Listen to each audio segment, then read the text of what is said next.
This clip is straight up wild.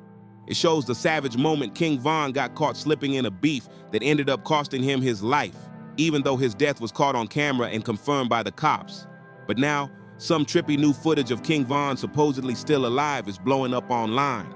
Not only is this mysterious clip going viral like crazy, but Kosher is stirring the pot even more. She's out here claiming she spoke to King Von 16 times after he died. What?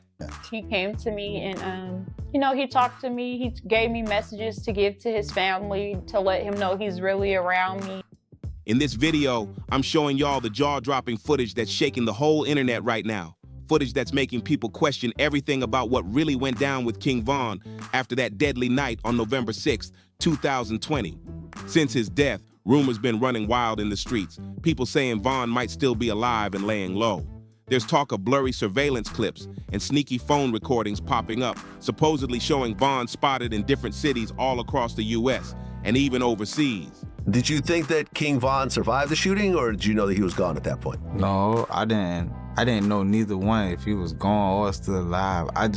Like I say, I didn't even know it was him. So I didn't even know if he was dead or alive. I just was trying to make sure Quando was good. These so-called sightings got folks thinking he might be living off the radar, avoiding the spotlight and staying ghost. Another wild theory making rounds claims King Von's body was never actually found, or that the person who died that night wasn't even him, but a body double. Yeah, people are really saying the man who got hit wasn't Von at all. They're pointing fingers at sketchy reports and how fast his body got taken from the scene, like something shady was being covered up. Knock it out. We'll respect it. But this whole theory gets shut down quick when you look at the official receipts. Multiple trusted sources said straight up, King Von was rushed to the hospital after the shooting, where he was pronounced dead. Atlanta PD confirmed he was taken in critical condition and that his death was publicly announced shortly after. Then there's the autopsy. It laid everything bare. Medical examiners detailed multiple gunshot wounds with damage to vital organs, wounds that line up perfectly with what went down that night. These official medical records make it real hard for anyone to keep pushing the idea that Von faked his death or somehow slipped away. The facts, they don't lie. Some of the wilder theories out there claim King Von actually faked his own death, just to get away from his enemies, dodge legal heat, or escape the pressure that comes with fame. He came to me and, he talked to me. He gave me messages to give to his family to let him know he's really around me. People pushing this say Von dropped clues in his music, lyrics about disappearing or dying, that they now think weren't just bars, but secret messages about what he was planning. So the big question still floats around, is King Von really alive? Here's where it gets even crazier. Lil Tim, the guy who fired the shots that night, told Vlad in an interview that he didn't even know if Von died right then or not. That little bit of doubt, it sent fans spiraling. Hey, man. Talk. Shit. Tell us shit. What you mean in the I'm game? talking about On the the rap rap game? You telling, okay? That sick as bogus. Shit, what else? Yeah, it be just and then be choosing side. Feeding into the idea that Von might have actually survived. And let's not forget, Kosher also claims she spoke to King Von 16 times after he was officially gone. That's got people looking sideways. Still, the authorities stand firm. Von was pronounced dead. So why do these theories keep blowing up? It's deeper than just rumors. For his hardcore fans, the shock of losing him was too much. Some folks just can't let go. And so, these stories live on. Ain't no lesson you can learn from it. That's what I hate. Like, And I was just watching, that shit crazy. And it happened out of nowhere. Like, as soon as you wake up in the morning, like, I woke up to it. Like, I don't know who I woke up to. I think a lot of people woke up to it, but I woke up to it. It's hard to face the sudden violent loss of a star like King Von. For real fans, accepting he's gone hits deep. Denial creeps in. Some people just can't deal with that kind of pain. So they start believing he's still out there, alive and low-key. That's not just random. It's grief taking shape. And what makes it even heavier, before he died, Von sat down with no jumper and talked about death. The way he spoke on his own fate now hits different. It feels almost like he knew something was coming. His words now sound chilling, especially since he was taken out right when his fame was skyrocketing. Fans were just watching him blow up, and then, boom, it was over. That kind of heartbreak messes with people's heads, making it easier to believe there's more to the story. Then you got his music still dropping and his socials still moving through his team. All that makes it feel like Von never. But Kosher also claimed that she spoke to King Von 16 times after his death. Not one bit. They've been super active in keeping his legacy alive, dropping unreleased tracks, raw footage, and giving fans something to hold on to. Back in February 2022, his posthumous album, What It Means to Be King, shot straight up to #2 on the Billboard 200. That project had unreleased verses Von laid down before he passed, plus features from big names like G Herbo and 21 Savage. But with every new release, fans get pulled right back into it. His voice, his style, his energy, it all feels fresh like he never left. And it's got some people thinking he might actually still be out here somewhere. Even with all these wild theories, Von's family and label have clearly confirmed his passing. On November 18, 2020, his family put out an emotional statement, thanking fans and promising to carry on his name through his music. One line hit hard: "We are heartbroken for his family, his friends, his team, and his fans." No, it just is one of them nights where what club popping the most down here, and that so happened to be the club, and I was Why were you in there? Long live Von. That's the message his label, Empire, pushed loud and clear while confirming his death. They didn't just lose an artist, they lost someone close. The shockwave hit hard, especially for Lil Durk, who had a tight, brother-like bond with Von. Right after the tragedy, Durk finally broke his silence, calling Von his twin and pouring out real pain over the loss. Then there's Asian Doll, Von's girlfriend when he passed. She's been very open about her heartbreak, sharing memories and saying that a piece of her soul left with him. Her posts have been deep and emotional, and some conspiracy fans latched onto her words as proof Von didn't really die. In one now deleted post, she reportedly said it was the police, not Timothy Leaks, who actually shot Von. But that statement goes against the official reports and investigations. It looks more like something said out of raw emotion during deep grief, not hard evidence. When people are hurting like that, they speak from pain, not always from facts. And those grieving words, no matter how powerful, shouldn't be twisted into fuel for false claims. All these conspiracy theories around King Von's death, they follow a long pattern we've seen with other big names like Elvis, Tupac, even Michael Jackson. Every time a star dies suddenly, the streets light up with rumors. Some people just refuse to believe it. Whether it's denial, hope, or not trusting the system, it's a mix of emotions and deep suspicion that fuels these kinds of stories. But when it comes to King Von, the truth ain't blurry. The receipts are all there. Official statements, autopsy reports, eyewitness accounts, and legal files all line up. Davon Bennett, known to the world as King Von, was confirmed dead on November 6, 2020. Here's how it all went down. It started in the early hours outside the Monaco Hookah Lounge in Atlanta. What began as a simple argument turned real fast into a fight, and then into deadly gunfire. It was over in just a few minutes, but the impact, unforgettable. According to reports from the Georgia Bureau of Investigation, Von and his crew had just left Opium nightclub and pulled up to the Monaco Lounge on 255 Trinity Avenue. Moments later, chaos broke out, and one of Chicago's rising stars was gone. Just like that. It was around 3:20 a.m., and the streets were still lit with late-night energy. King Von had been out celebrating the drop of his new album, Welcome to O-Block, which had just dropped a week earlier. But what started as a regular night out flipped into a nightmare, fast. I already told you, bro. I never knew it was a problem. I didn't pull up for that. To be honest, I was in a car sleep. Didn't even know, I didn't know that other artists was gonna be there. Nothing like that. Witnesses said it started with two groups in the parking lot getting loud. Von's crew and another set were seen going back and forth, arguing over something that at first seemed small, but the heat rose quick. Some say it was leftover tension from old beef. Others claim somebody got disrespected and it just popped off on sight. Then all hell broke loose. Surveillance cameras outside the Monaco Hookah Lounge caught the whole thing. The footage, now all over the internet, shows how fast it all went down. 1 second it's words, the next it's fists flying and shots ringing out. The scene turned chaotic in seconds, and the footage is disturbing, no doubt. But it's also a raw, unfiltered view into the final moments of one of drill's biggest rising stars. In the footage, a man dressed head to toe in white, confirmed to be King Von, is seen stepping straight into the action, throwing the first punch. He walks up on another man, now known to be Quando Rondo, and lands a hit with zero warning. That single punch lit the fuse. Within seconds, chaos breaks out. the crowd starts panicking and running as gunshots echo through the scene. What started as a one-on-one fight turned into a deadly shootout in under a minute, proving how fast things can spiral when firearms come into play. The surveillance video shows it all. People sprinting, ducking, cars speeding off, trying to escape the bullets flying through the night. It's raw, fast, and terrifying. Quando Rondo, who was right there in the middle of it, later spoke out in an interview. He gave his side of the story, claiming the whole thing came out of nowhere. Nah, my left leg didn't really get shot. And then I didn't even know I got shot until I got to the hospital the next morning and stuff like that. But I knew I got shot in the hip because I felt that. So my right hip, I wasn't walking on that. Like, I pulled myself up from the back of the truck. Like, I pulled myself up and I really like limped back to the door on my left leg because my left leg wasn't hurting. Okay, so did you drive yourself to the hospital or did Quando drive you? It was both. I'm the one who pulled off. Like, I was telling Quando to get in the car because there was so much going on.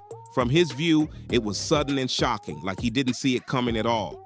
In that same interview, Quando Rondo said he had no idea King Von was even going to be there that night, and that the whole thing caught him completely off guard. According to his version, the run-in wasn't planned at all. He claims it was just a wild coincidence, not some setup or ambush like some folks been speculating. Quando even added that, as far as he knew, there was no real beef between him and Von, nothing that would have sparked such a sudden and violent attack. But once the fight started, that's when things got deadly. Witnesses say Timothy Lil Tim Leaks, one of Quando's people, pulled up from a nearby car and opened fire. He allegedly jumped into action when he saw Von swinging on Quando and let off multiple shots, hitting King Von. Surveillance footage backs some of this up. It shows someone firing from the edge of the fight, but the video is blurry and dark, so it's tough to say for sure who pulled the trigger. Still, that moment changed everything in a flash. According to the official statement from the Atlanta Police Department, King Von was hit during the initial shootout between the two groups, before the cops could even step in. Investigators confirmed Mr. Bennett was shot during the initial exchange, before officers responded to stop the gunfire. That detail shut down early rumors that police were the ones who shot Von. Yes, both on-duty and off-duty officers were nearby and did fire their weapons during the chaos. But APD made it clear, Von's fatal injuries happened before law enforcement ever stepped in. The officers were working security for the club that night and rushed in only after hearing the shots go off. Well, you get out, but the charges are still kind of hanging over your head for a while. Right. But then, August 2023, all charges dropped. The scene after the shooting was straight up madness.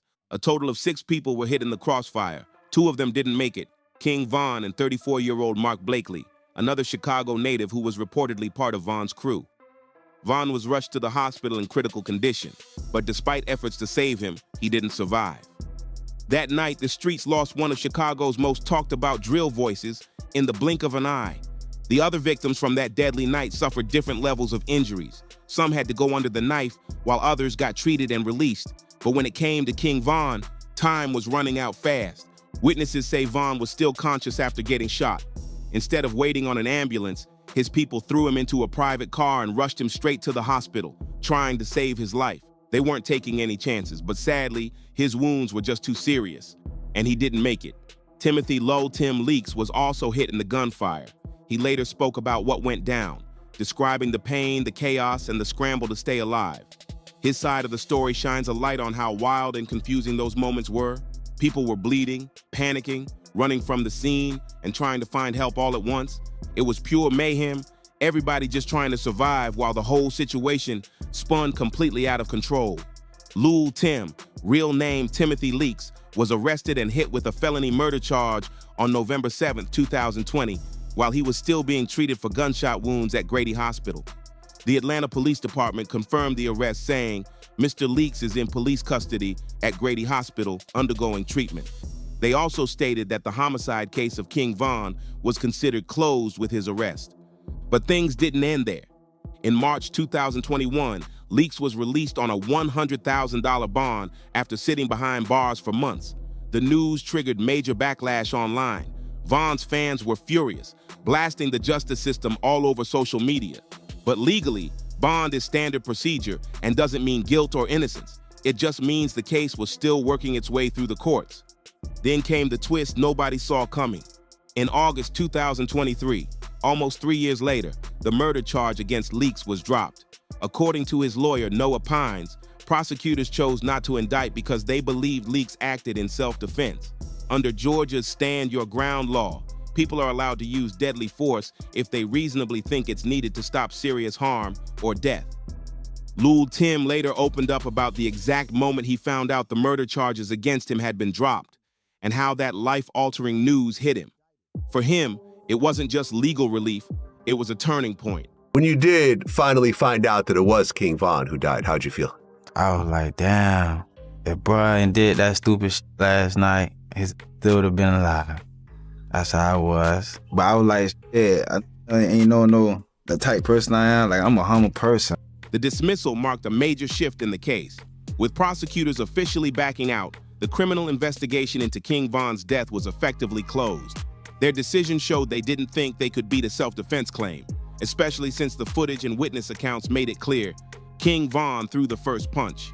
When Lil Tim eventually heard that Von had died from the shooting, his reaction said a lot. From his view, the whole tragedy was something Von brought on himself. He didn't see it as an attack. He saw it as a response to getting jumped. That take stirred up major debate, but it speaks to how Tim and his circle saw the whole thing. In their eyes, if Von hadn't stepped to him like that, maybe none of it would have gone down the way it did. King Von's death wasn't just a random act of violence, it exposed the explosive collision between street life and the world of hip-hop. What started as just words turned into fists, and then, in seconds, into deadly gunfire. It showed how fast things can spiral out of control when tempers flare and weapons are in the mix. This tragedy was more than just one moment. It was the result of layers of tension, street codes, and deep-rooted beef. Von's killing became a brutal reminder of what can happen when music and real-life street politics collide. The drama didn't stop at the scene. Many fans and insiders linked Von's death to a long-rumored rivalry between him and NBA YoungBoy. While never fully confirmed, the tension between camps had been building. And it didn't help that Quando Rondo, who got into it with Von that night, is signed to YoungBoy's Never Broke Again label. The connection only added fuel to an already dangerous fire, and some believe it played a bigger role in the chain of events than most want to admit. Still, some say the internet might have blown this whole beef way out of proportion. In one interview, King Von himself shrugged it off, saying, "They be saying that a lot. It's like we got the same issues and the same girls. You know how the internet be." That quote hit different. It made it clear, whatever tension existed, it might have been more personal than serious rap war. In another clip, Von even talked about how fake beef gets hyped online, with fans and blogs choosing sides and turning nothing into something. He called out how social media drama can spark real-world problems that didn't exist before. But no matter how much Von tried to downplay it, things still got messy. Even though Von said there was no major issue with NBA YoungBoy, the fatal altercation involved Quando Rondo, who is signed to YoungBoy's Never Broke Again label. That connection only made the drama louder. Some fans started speculating that Von's attack on Quando had something to do with that affiliation. But here's the truth. There's no solid proof behind that claim. No real evidence ties it all together. What's not speculation? The heartbreak that hit Von's circle the second he passed. That pain was real. Lil Durk, King Von's close friend and label mate under Only the Family, OTF, was live on Instagram when the news of the shooting broke. Fans watching saw his face drop as comments started flooding in about Von getting hit. That moment was raw and unfiltered. Durk's expression shifted instantly. You could see the pain hit him in real time before he cut the live stream without saying a word. Durk and Von weren't just industry partners, they were family. Durk had a major hand in helping launch Von's rap career, giving him a platform and pushing his name into the spotlight. Their bond ran deep, both in the streets and in the booth. Later, in an emotional interview with DJ Academics, Durk opened up about what Von meant to him, both as a brother and as an artist. He talked about the pain of losing someone he helped bring into the game. It showed that Von wasn't just a rising star. But Kosha also claimed that she spoke to King Von 16 times after his death. Business and personal levels.